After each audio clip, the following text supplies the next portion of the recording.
Hello, it's Brian Gallagher. I'm here today to do a presentation on obesity for my personal fitness training course. So I'm just gonna go over basically how it's affecting people, society, and why it's constantly increasing.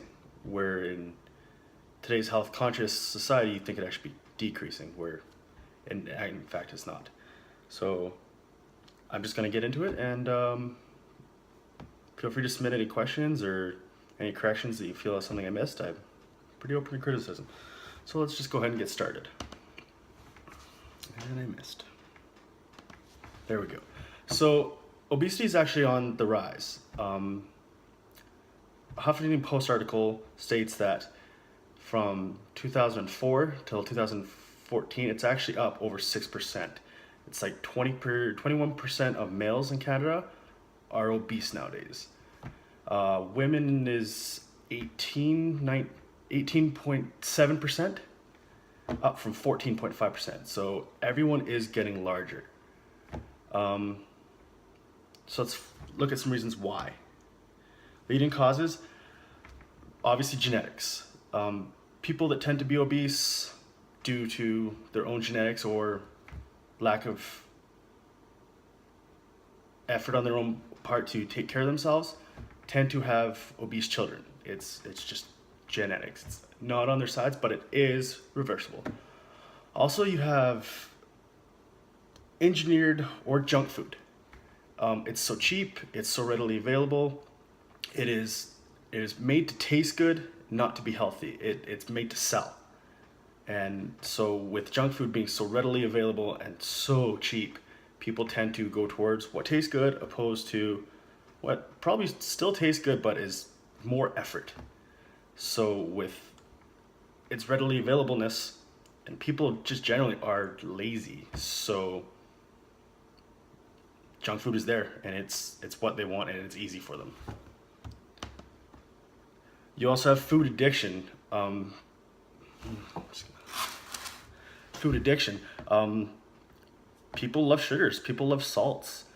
It's just there. It's highly engineered. It's again readily accessible, and it's stimulation. Like people give it to themselves as a reward. It's too easily available. And then you have things like aggressive marketing. Like everyone loves that rabbit, and everyone wants to see it get its tricks, right? So it's there, and marketing towards children, getting them young. It's an actual issue with how readily available and how food is presented to everyone always. You turn around, there's an ad for food. It's just there. Like the marketing is just in your face, constantly reminding you that have McDonald's. It's right there. It's easy. And then you have other things like insulin. It's a important hormone that regulates your energy levels and among other things, and functions to help tell your cells to use stored fat. If people don't have correct insulin levels, they tend to compensate with readily available things like sugar, and so people have to pay attention to their own body dynamics, and that's why like diabetes is on the rise, because like people are regulating themselves with fake sugars and just fake food. Other things are causing prescription medication. Some people are on things to treat like they're taking lithium and Terigol, which is a seizure medication. It just some things have to be taken, and some things promote weight gain. That's an unfortunate side effects of modern pharmaceuticals. And then you have leptin, another hormone that excuse me. It's supposed to send signals to your hypothalamus to tell you when you're full and stop eating, but some people have irregular leptin levels, so that affects their level of obesity too. And then you have things like food availability. Like in our hustle bustle, like always on the go lifestyles these days, not a lot of people plan ahead. They don't meal prep. They just don't plan ahead. So what's there? The gas station taquitos, bags of chips, chocolate bars, just It's what's there. They need something in them. They get it. They go. Sugar. There's like I said, with engineered food, excess sugar is put into everything because sugar tastes good. It makes you feel happy. People want it. They don't realize they want it, but it's part of food addiction. Sugar is just there. It's like salt, but salt is more useful than sugar for things like you can actually control your eating with salt by over salting and making it unedible. You can't over sugar something. Sugar's delicious. And then the last thing is misinformation.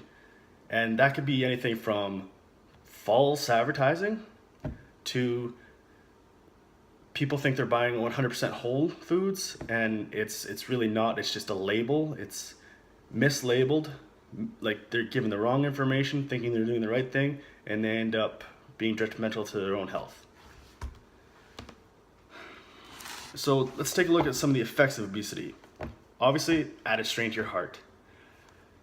It can cause things like stroke, strains your breathing, like constant. The added weight is added pressure on your lungs, your cardiovascular system.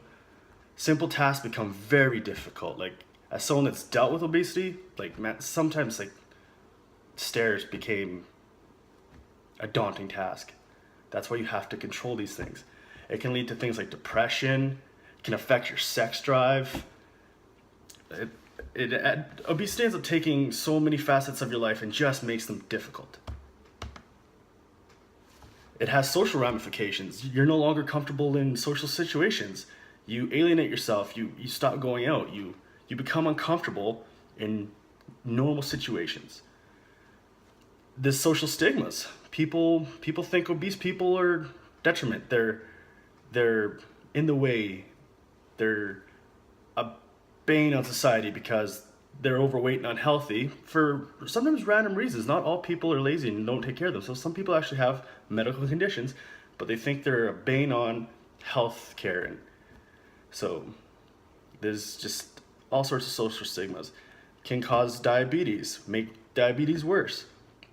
Strokes and heart attacks, financial strain. You end up spending more money trying to get healthy than maintain health. You end up spending more money on junk food that you don't need or goes to waste because you buy so much of it in excess opposed to just taking care of yourself. What can you do about it? Well, the first thing you got to do is decide to make a change. That's the number one place to start. And then you got to start small, like cutting excess sugar, starting to exercise a little bit. You got to start small. You can't just wake up and everything changes today. It's small steps that just build on each other to overall success. And then it's just something you got to start with small.